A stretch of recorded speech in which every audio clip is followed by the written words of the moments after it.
Welcome, ladies and gentlemen, welcome, friends of fine art prints, and especially Japanese prints.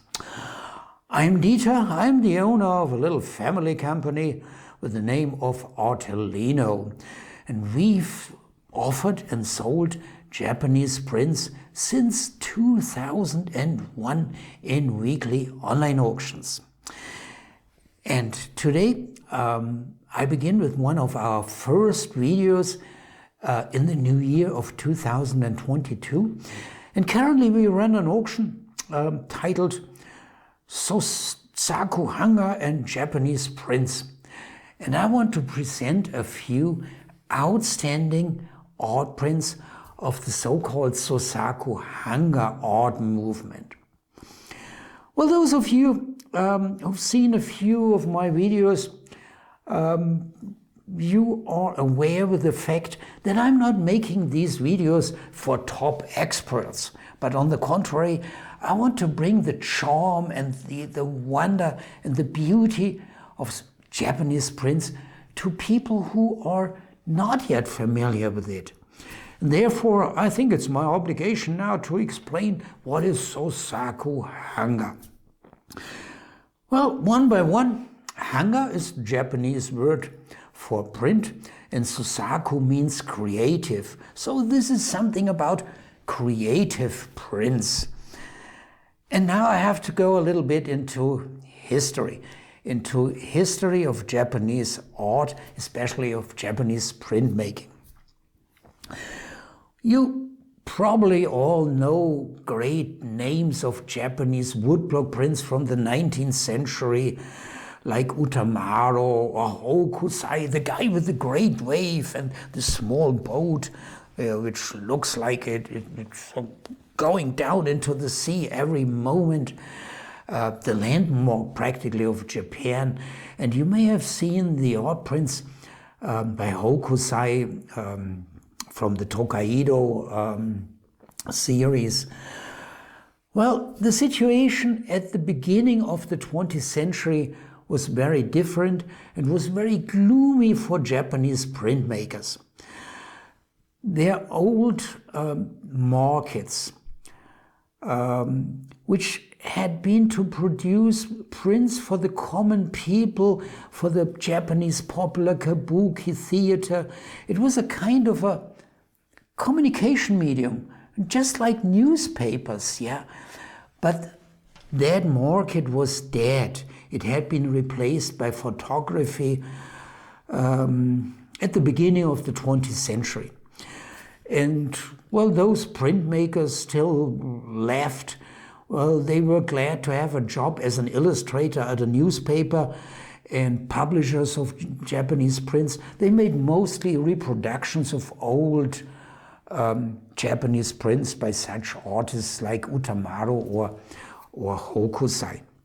Well, and in this situation, that was around 1910 now, well, two new Japanese art movements, printmaking art movements, emerged. And one was the Sosaku Hanga art movement, creative prints, and the other one was the Shin Hanga art movements. Hanga, the same, that was the only common bond they had. They had the word Hanga in it. Shin stands for new, so that means new prints against creative prints. So what was the difference? Well, the Shin Hanga guys, they followed in principle the old way of printmaking of the 19th century, but they renovated it.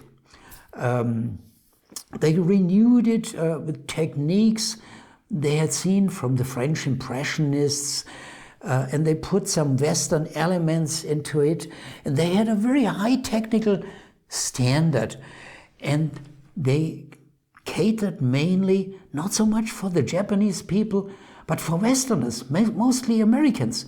Well, they made wonderful prints that they mostly exported to the US or to Europe, and they sold well. So that was Shin Hanga.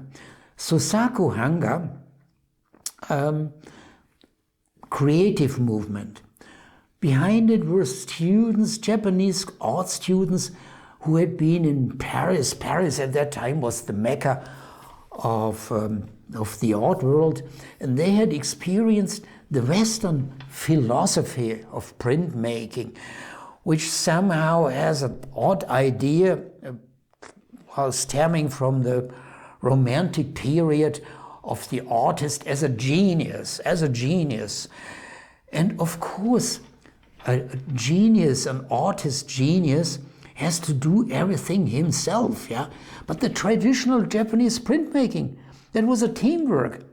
The artist only made the design. And then came two kind of artisans. There was the carver and there was the printmaker. And they made the real work, yeah? They carved the blocks out of which these prints then were created. In the printer, they just printed with colors and ink. And these artisans were highly skilled. Well, they needed an apprenticeship of up to 10 years. So Shinhanga, in technical terms, is the highest level of Japanese printmaking, higher than Utamaro or Hokusai or Hiroshige or Kunisada. And now came the Sosaku Hanga guys. We have to do everything ourselves, but carving, printing, that was not so easy. And therefore, the Sosaku Hanga art prints, yeah, they can characterize them as technically challenged, but very charming, yeah, and very Western-like. These Sosaku Hanga artists had experienced Western art in Europe, mainly in Paris, 1910. I think that was already Cubism with Picasso and others.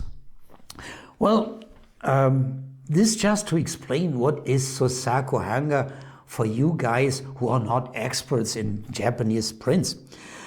And a few words about the commercial aspect.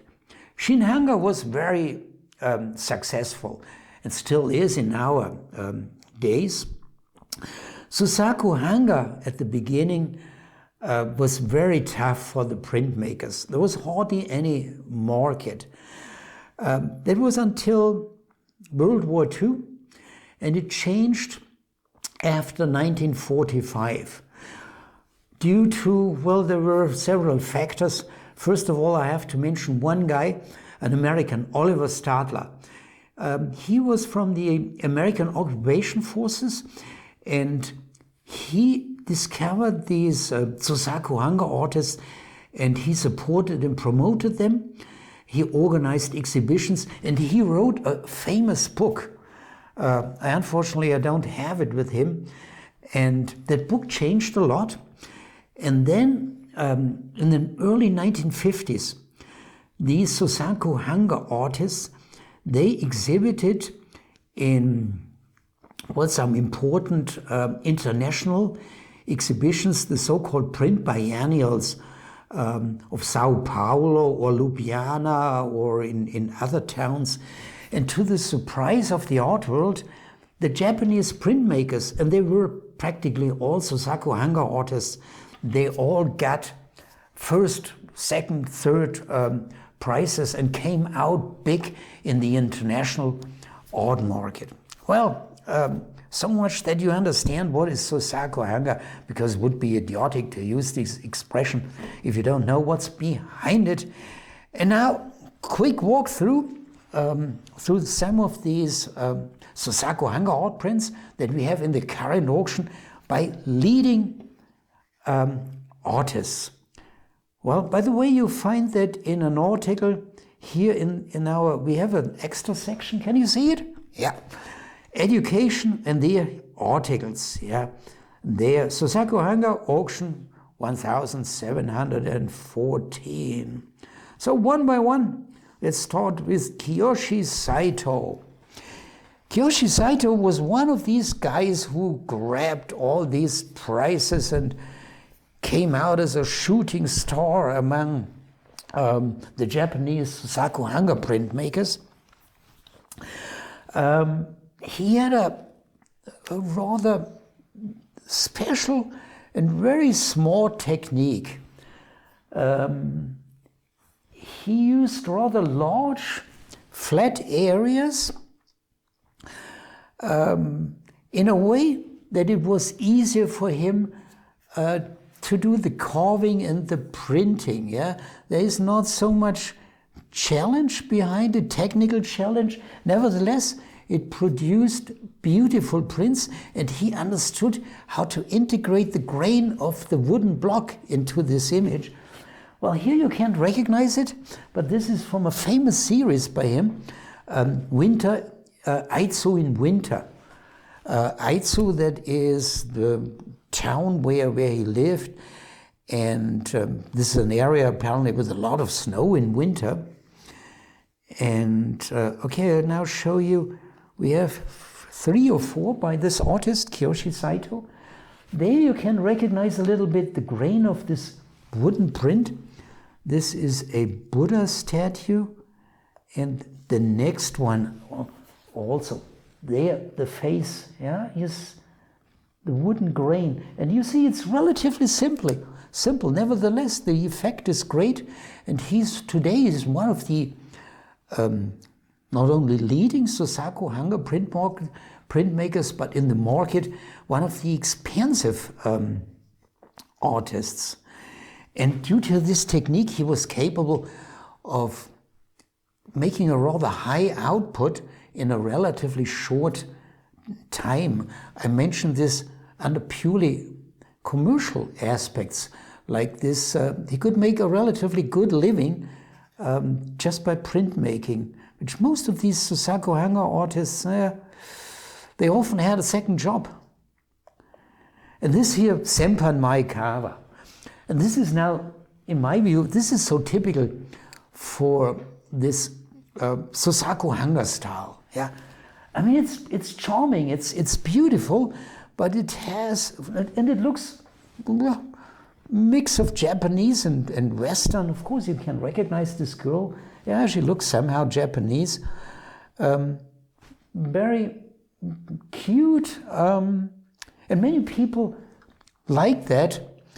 But the technical standard, yeah, is a different thing compared, I mean, to the old masters or these Shinhanga prints. Another one, also by Senpan Maekawa, he often took subjects from the countryside, country people, people working in the fields. He also has a series, Hot Springs. And this is now by Unichi Hiratsuka. Unichi Hiratsuka is regarded as the great master of the Sosaku Hanga art movement. And he was, for his artist colleagues, something like the teacher. Unichi Hiratsuka was more skilled, more progressed in the technical aspects of making woodblock prints, and he taught it to others.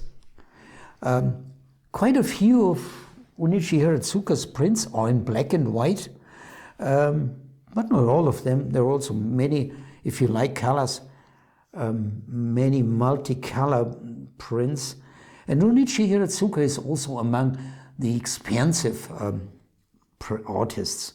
In general, Sosaku Hanga, only few where you have to spend less than, let's say, $500. This is now by Sumio Kavakami. Sumio Kavakami, he was a self-taught artist, and when he was 22, he went to the US and to Canada for 2 years. So he was fluent in English, and when Japan was occupied by the Americans in 1945, that was a huge advantage for him. Yeah. And he had worked as a teacher for English, and well, his second job was printmaker. This shows a thistle. My God. Okay. Tomo Inagaki. Tomo Inagaki like cats.